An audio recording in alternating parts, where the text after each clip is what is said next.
तो जैसा कि आप देख पा रहे हैं, वर्ग 10 के लिए जो है गणित के मोस्ट इंपोर्टेंट ऑब्जेक्टिव क्वेश्चंस, और इस सीरीज में जो हम लोग करने वाले हैं गणित के चैप्टर वाइज परीक्षा के दृष्टिकोण से अति महत्वपूर्ण प्रश्नों का जो है सिलसिला, वो भी ऑब्जेक्टिव होने वाला है। तो पहला जो चैप्टर है परिमेय संख्या, उससे जो है यहाँ पे कुछ संभावित प्रश्न लिया गया है और आने का होगा तो यहीं से आएगा और बिल्कुल ही आएगा। तो यहाँ पे देखते हैं, पहला प्रश्न है हमारा कि निम्नलिखित में कौन अपरिमेय संख्या है। ध्यान दीजिएगा, कौन अपरिमेय संख्या, इरेशनल नंबर के बारे में कहा गया कि कौन जो है इरेशनल नंबर है। -9/√16, तो हम जानते हैं कि √16 जो है ये क्या हो जाएगा हमारा -9/4 हो जाएगा, और -9/4 अपने आप में एक परिमेय संख्या है। यहाँ पे देखिए √3/5, इस पे चर्चा कर लेते हैं थोड़ा सा। तो 1 का रूट क्या होगा 1, और 100 का हो जाएगा 10, तो 1/10, यानी कि ये हमारा क्या हो गया परिमेय। और ये तो जानते हैं कि 6 का रूट क्या होगा, अच्छा 36 का क्या होगा तो 6, और 64 का क्या हो जाएगा 8। ठीक है, अब यहाँ पे साफ दिख रहा है क्या कि बचा कुछ ऑप्शन हमारा क्या है, हमारा ये √3/5, तो 3/5 हमारा क्या हो जाएगा अपरिमेय संख्या हो जाएगा। अगला नंबर जो है परिमेय और अपरिमेय से कम 2 क्वेश्चन तो जरूर आएगा, आपको दे देगा ऑप्शन और बताना कि कौन परिमेय है और कौन अपरिमेय है। तो सारे जो कॉन्सेप्ट है इसके बारे में आपकी क्लियर होनी चाहिए, तभी आप इसका जो है सही जवाब दे सकते हैं। नेक्स्ट क्वेश्चन है कि कौन परिमेय संख्या है, कौन परिमेय संख्या। अगर बात करें कौन परिमेय, तो √6 हमारा क्या है अपरिमेय है। यहां से देखिए √3 और √3 कट जाएगा तो बचेगा क्या हमारा 2। ठीक है, और 2 अपने आप में क्या है, ये परिमेय संख्या है। फिर भी अगला जो ऑप्शन है उसमें बात करें, √5 हमारा क्या है, ये अपरिमेय नंबर है, और ये परिमेय में अपरिमेय को माइनस करेंगे तो क्या देगा हमें अपरिमेय देगा। तो वैसी स्थिति में बचा कुछ हमारा ऑप्शन नंबर जो है तीसरा सही आंसर हो जाएगा। आते हैं निम्नलिखित में कौन परिमेय संख्या। आजकल ये जो है ट्रेंडिंग में है क्वेश्चन नंबर 3 कि रूट वाला ना देकर के कुछ इस तरह का जो है नया पैटर्न धर लिए हैं, ठीक है, बिहार बोर्ड।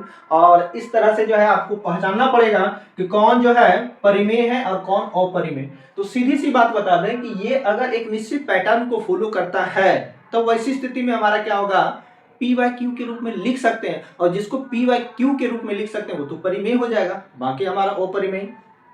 तो कह रहा है कौन परिमेय संख्या नहीं है, ध्यान देना है, कौन परिमेय संख्या नहीं है। परिमेय संख्या नहीं है इसका मतलब क्या होगा अपरिमेय। गुड, तो यहाँ पे देखते हैं क्या 0.2354, ये तो साफ दिख रहा है क्या कि इसको P/Q के रूप में लिख सकते हैं, मतलब ये परिमेय है। ठीक है, यहाँ पे देखिए क्या पॉइंट के बाद 4 5 और उसके बाद यहाँ पे एक पैटर्न धर लिया है ना, 6 6 6 6 6 इस तरह से। और जब निश्चित पैटर्न को फॉलो करें तो उसे P/Q के रूप में लिख सकते हैं, और जब इसको लिख सकते हैं वो हमारा तो परिमेय होगा। यहाँ पे देखिए 4 5 4 5 4 5 ये भी चलते जा रहा है, मतलब ये भी पैटर्न पे है, इसको भी P/Q के रूप में लिख सकते हैं, मतलब ये भी हमारा क्या है परिमेय है। लेकिन यहाँ पे अगर आप देखिए तो यहाँ पे दिख रहा है 3 2 3 2 2 3 2 2 2, मतलब प्रत्येक 3 के बाद जो है 2 की संख्या जो है बढ़ोतरी होते जा रहा है, मतलब इसको जो है P/Q के रूप में नहीं लिख सकते हैं, और जिसको नहीं लिखेंगे वही हमारा क्या होगा परिमेय संख्या नहीं होगा, मतलब क्या होगा अपरिमेय होगा। अगला आते हैं कि दो परिमेय संख्याओं के बीच अधिकतम कितनी परिमेय संख्याएं हो सकती है। इस तरह के सवाल में तो आपको आपका जवाब आना चाहिए अनगिनत, है ना, अनंत या फिर जो है अनगिनत, कोई भी ऑप्शन दे सकता है, बशर्ते आप इसी को चूज कीजिएगा, चाहे वो अनगिनत हो या फिर जो है अनंत हो। निम्नलिखित में किस परिमेय संख्या का दशमलव प्रसार जो है शांत होता है, दशमलव प्रसार शांत होगा। अब यहाँ पर जो है देखिए दिया है 2/15, 11/160, 17/60 और 6/35, ये ऑप्शन है। तो आप जानते हैं कि दशमलव प्रसार कोई भी संख्या अगर दिया है और उसका जो है दशमलव प्रसार शांत होगा अगर P/Q में, ठीक है, Q का फॉर्म 2n इंटू 5m के रूप में आ जाए, मतलब 2 और 5, ठीक है, 2 और 5 या फिर दोनों में से कोई एक, अगर इसके जैसा फॉर्म पे टूट जाए मतलब उसका दशमलव प्रसार शांत होगा। जैसे 15 है 2 5 के रूप में नहीं लिख सकते हैं तो ये खत्म हो गया। 160 को क्या लिखोगे 10 गुना 16 या 5 गुना 2 गुना 2 गुना 2 गुना 2 गुना 2, मतलब इसको लिख सकते हैं। ठीक है, 60 को क्या लिखेंगे, 60 को क्या लिखोगे, 60 को लिखोगे 12 पंचे 60, 12 गुना 5, ठीक है। 12 को क्या लिखोगे 4 गुना 3। जैसे ही 3 आ गया, 2 और 5 के अलग, मतलब 2 और 5 से अगर हट के कोई अंक आ जाए तो समझ जाओ कि वो हमारा दशमलव प्रसार शांत उसका नहीं होगा, ठीक है। 35, 7 बचे 35 लिखेंगे, 7 आ गया मतलब 2 और 5 से हट के आ गया। केवल आपको याद रखना है कि 2 आए या फिर 5 आए या फिर दोनों आ जाए अभाज्य गुणनखंड में। अगर ऐसा आ जाता है तो उसका दशमलव प्रसार क्या होगा, शांत। इसका करेक्ट आंसर क्या हो जाएगा हमारा 11/160। आपको ये भी ध्यान रखना है कि ये प्रश्न आए ना आए, लेकिन इससे जुड़ा हुआ प्रश्न आए तो आपको जवाब जरूर देना है, ठीक है। इसमें आपको यही याद रखना कि अभाज्य गुणनखंड करें और अभाज्य गुणनखंड करने के बाद उसमें क्या है, केवल 2 आ जाए या फिर जो है केवल 5 आए या फिर 2 और 5 आए, इस फॉर्म में, ठीक है। अगर इसके अलावा कोई एक्स्ट्रा अंक आता है तो ऐसी स्थिति में वो खत्म हो जाएगा। पाई जो है हमारा क्या है, पाई क्या है, परिमेय संख्या, अपरिमेय संख्या। ये तो मतलब मुंह से गिरना चाहिए, इसका जवाब क्या होगा अपरिमेय संख्या। लेकिन इस पे एक विशेष बात और है कि अगर इसी का वैल्यू जो इसके आसपास है 22/7 अगर दे और पूछे कि क्या है ये, तब आपका जवाब होना चाहिए परिमेय संख्या। लेकिन पाई पूछे तो क्या होगा हमारा अपरिमेय, ठीक है, इरेशनल नंबर है, ठीक है। अब देखिए ये भी जो है ट्रेंडिंग में है। ये क्वेश्चन जो है दो तरह से पूछा जाता है, एक तो ऑब्जेक्टिव में दे दिया जाता है और कभी कभी जो है ये 2 मार्क्स वाला क्वेश्चन में भी दे देता है कि कोई नंबर दे रखा है और उसको जो है p/q के रूप में बताना है। तो कह रहा क्या है 0.32 और 2 के ऊपर बार लगा हुआ है, तो इसका जो है p/q के रूप में जब लिखेंगे तो फॉर्म क्या होगा। इसके लिए छोटा सा जो है आप नियम याद रखेगा कि देखिए यहाँ पे टोटल जो नंबर है कितना है 32 है, ठीक है। किस पे बार नहीं लगा हुआ है, 3 पे, 3 को माइनस कर दो, ठीक है। 3 पे क्या करना है, माइनस कर देना है, ठीक। दूसरा, और नीचे में जो है क्योंकि दोनों पे जो है बार नहीं है इसीलिए 100 में 10 माइनस करेंगे। 100 में 10 माइनस करेंगे कितना है 90, यानी कि आ गया 29/90, है ना।